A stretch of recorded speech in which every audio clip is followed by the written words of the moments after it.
Hey guys, it is Vanessa, and guess what night it is in our house? It's Stromboli night.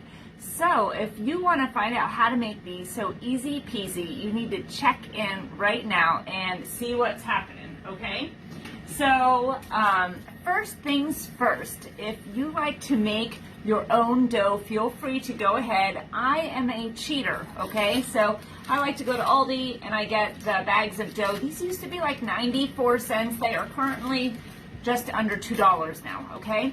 So you can use these, you can go to your favorite pizza shop. You can also make your own Weight Watchers kind of dough with self-rising flour and low-fat, non-fat Greek yogurt, the plain stuff, okay? Now, with all of the shortages that we've had all the time, it's hard to say if you're going to be able to find the self-rising flour anymore, but you can make your own. So with all the shortages, sometimes you just have to improvise. So here's how you can do that. So if you just add 1 cup of flour, 1.5 teaspoons of baking powder, and 1/4 teaspoon salt, you've got yourself 1 cup of self-rising flour, right? So when you're making your own dough, just do equal parts of the non-fat plain Greek yogurt and also of that self-rising flour, okay? Just equal parts, double it, triple it, whatever you're gonna do there, okay? So it's gonna be healthier. This is easier and faster. So, and sometimes you just have to do that. Now, I have accidentally messed up and gotten the wrong, not Greek yogurt before, and bad things happen. So don't do that. That part is very, very important. It's gonna be all runny and gross and it will not work, okay? So I just have my surface here. I have a little bit of flour on here. And we're just gonna, I was supposed to let this rise a little bit and it just didn't happen, okay? Because, you know, sometimes you're busy and you don't have time. So we're gonna make it work without that, and we'll just stretch it out here a little bit. Now, if you have one of these, this is the baker's roller. I love this because it's super handy. You can just kind of swing it around. It's fun for kids to play with. I like these. Caitlin actually had her own, and she did a lot of art with it, with her Play-Doh. And then when it was time for us to cook together, again, she has her own. So it works really, really great. So I'm just going to kind of stretch this out a little bit more. You know, you can make these, of course, into your pizzas or whatever you want. But Stromboli night is always a special night in our house. I used to just need to make 2 of them, and now we're like all hungry for them all the time, okay?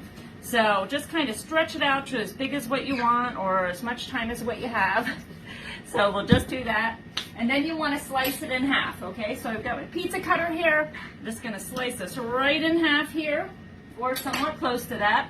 And then just take a little bit of Italian seasoning. Just, hopefully you can see what I'm doing here. Just sprinkle it right on both halves of it, okay? And then we're going to take some ham. So you can use whatever lunch meat you want. If you want to spice it up with different flavors, feel free to do that. We're pretty plain around here, so we're just going to do ham and cheese and some pepperoni. So just kind of put this on here however you'd like. And since we're going to be rolling it, it doesn't need to be fancy or perfect. Nobody will ever know, okay? So just throw some right inside there. Now, I've used just about a full pack of lunch meat for 3 of these, just because I like them to be a little bit more filling, right? So, just put a little bit more on there. Might as well use it up, because I think I'm at the end of the bag here. So, I just get these from Aldi. Just use the whole thing, whatever flavor you like. If you like to get the boar's head, the fancy stuff, we are not like that, okay? So, we're just going to do that. Then I've got some mozzarella cheese. Now, you probably heard me say that I grate all of my own cheese. I do not grate mozzarella. It's always a big mess for me. So I've heard that there are tips that you can freeze it and it's going to work a little bit better. But I usually just buy it. So there, you know my secrets, right? So I'm usually big on shredding all of your own cheese. And I'm going to show you a trick here just in a second. So, and I'm embarrassed to say, super embarrassed. I have this in my house. I never, ever, ever buy shaker cheese. In fact, it's probably been 20 years or so since I bought shaker cheese, okay? But this came for free with one of my things. The stores run these, buy this, get all of this for free. And this was one of the free things one week. So here is why you don't want to get shaker cheese. I also have a wedge of cheese. So this is what I normally buy is the wedge, but I wanted to just tell you what the differences are in these ingredients, and this is why you never want to buy this stuff or even have it in your house. Do you know what all of the ingredients are the same except for when you get down to powdered cellulose added to prevent caking. That is disgusting, okay? So we don't want that in here. We don't want cellulose. We don't want any of those non-caking agents. It's gross. You don't need that preservatives and all of those extra fillers and stuff. When you shred your own cheese, it's going to taste better, it's going to melt better, and you're just going to be like happier. And usually it's a little bit cheaper when you do that too. So what I did was I just took my wedge and I just sliced it into quarters here. Not really quarters. We're not going to be doing real math. Okay, so I did it in half. And then I did it in half again, okay? And then we used the cooking blender here, and I just pulsed it seriously for 11 seconds. And I know that because it has a counter on there. And check this out. So I grated my own cheese. So if you're like, oh my gosh, it takes too much time to do it, 11 seconds. Yes, so I think any of us have 11 seconds left in our day, right? So then we're just gonna use some of this. And you're like, oh my gosh, well, how do you clean that blender then? It's got its own heated cleaning cycle. So it's gonna be easy peasy, just do it right like that. Just put 3 cups of water and a little squirt of dish soap in there, spin the dial, the heated wash, and it's gonna do its own thing. So you don't even have to clean that. So let me pause just a second. I need to flip the ones that I have in here right now. And then when I'm done showing you how to make them, these are going to be ready to pull out. So how cool is that, right? So we have these done. Let me add some. So I've got my mozzarella. I have our freshly grated Parmesan and Asiago, I think. I'm not really sure. I like all of them. So I just throw in whatever we've got. Just throw some pepperoni on here. Usually not as much pepperoni because that's a little bit spicier. And if you have acid reflux, you know what I'm talking about. So you want to avoid that. Okay, so throw that right on the top. Okay, so I did the math, and I think that I've made this entire recipe for like $15. And I'm going to have extra of the cheese and extra of some of the other stuff. And like, who can beat that, right? So if you bought Stromboli out, it would be like $10 a piece. I'm all about saving money. Okay, so now it's time to fold these up. So I normally fold them like into thirds. So wrap them around a couple times, and then I like to pinch the top up and pinch the sides. So very easy here. So most of my time has been spent rolling the dough out. All right, so if you're a good roller, like I am not, then it will be easier for you. Okay, so we'll just flip it again, and then pull that last leg up, pinch it all together. I am a messy cook. Do you see all of my flour that I've got laying around here? Totally fine. We'll just push it all into the trash can. We'll be good then. Okay, just kind of flatten it out then. And flip them up so that the seam is on the bottom. Take our little knife here, and now this is up to you.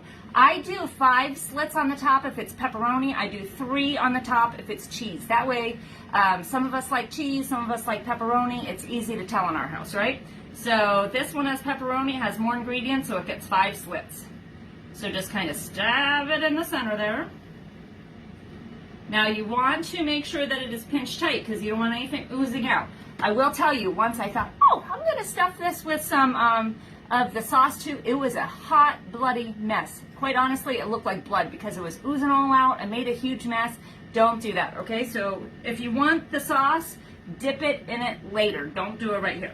Okay, so this is all ready to go. Look how beautiful this looks. And now what we need to do is just spray the top. So I've got the kitchen spritzer here.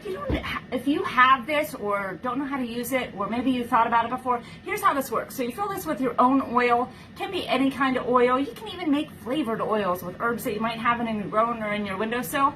And then it's not going to come up the thing because there's like a little filter on the end. But you want to pump, pump, pump until you feel that it is has some resistance there, because then you know that it has built up its shooting power, its aerosol or whatever you want to call it.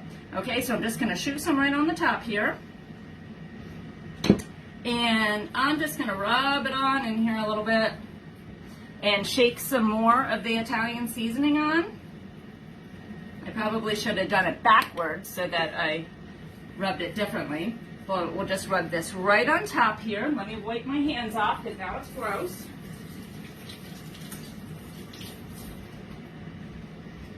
So all we do now is we're going to be cooking this in the air fryer. 14 minutes on 350, okay? So the air fryer is fantastic because you don't have to preheat. So if you are a busy person, you're like, oh my gosh, how long does it take your oven to preheat? My oven isn't even cooking evenly, so it's a hot mess in there too, okay? So the air fryer is my absolute favorite thing. You can make anything in it, my goodness, and probably making Christmas cookies too, who knows? We make cookies in it, make cupcakes in it. We were talking about my daughter taking one to college. She's like super excited. I said, you're gonna be like a whole baker on your floor. So you just wanna spray some parchment paper on the tray that's gonna go in the air fryer. Just spray that, put it face side down, and then it's going to go in the middle rack on the air fryer, okay? So you just set it to bake, so that defaults to 350 degrees. You just spin the dial to 14 minutes and hit start, okay? That's it. So at the halfway point, and remember, I don't have like attention or skill. I talk about this all the time. So I'm like always doing different things. When it gives me the ding, that tells me that it's halfway cooked. It's time to flip over. So it's easy for me to remember to go over, grab it, do that, and we're done. Okay? So you can bang these out pretty quick. I've got it timed now where while one is baking, I can get the other one, the next batch in. So they're pretty quickly, it's a good turnaround for those, okay? So I actually got this done before this one is ready. So I think this is a record for me. However, let me show you again. So this is how they look when they come out. They're super delicious. Look how big they are and how much you would pay if you went to a restaurant. So you can totally cook at home. If I can do this, you can do this. All right. So happy cooking, happy eating. And I've got some other recipes that I'm excited to share with you too. So stay tuned. Okay. Have a good night, guys. Bye.